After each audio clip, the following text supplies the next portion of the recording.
Snap. In the span of 2 years, Tanner Mangum has seen the high of a Hail Mary. Loads up, launches it, goes for the end zone. The ball's in the air, it drops at the goal line. I think he caught it for a touchdown. He got it! And the low of listening to the offensive play calls on the sideline. I've been able to learn things that I wouldn't have been able to learn any other way. Things like patience and humility. Mangum said last season was actually a blessing in disguise. Being a backup is humbling, especially when you want to play, you want to, compete and be out there. But you have to understand that there's more to being a good teammate than just being a guy on the field. Mangum is now the undisputed guy, the first time he started a football season that way since his sophomore year in high school 8 years ago. His love of BYU football and dreaming of being part of the Cougar quarterback factory started much earlier. Well, it started with Brandon Doman when I was 8 years old. Brandon Doman, Luke Staley, John Beck was awesome, and Max Hall.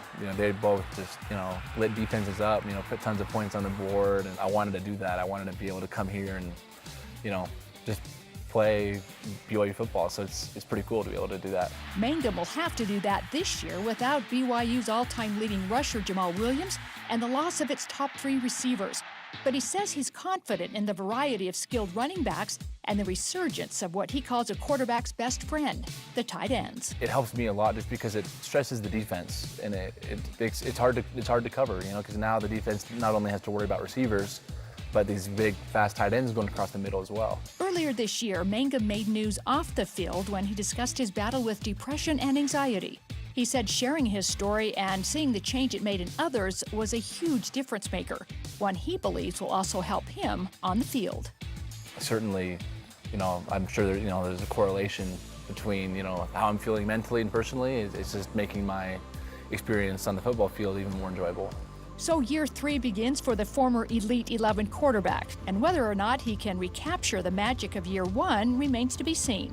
With a very difficult September schedule and several key holes to fill, Mangum is just happy to be back where he feels most comfortable, as the starter. At the end of the day, I'm playing football and playing the game I love, so, can't complain. Kathy Aiken, BYUtv Sports.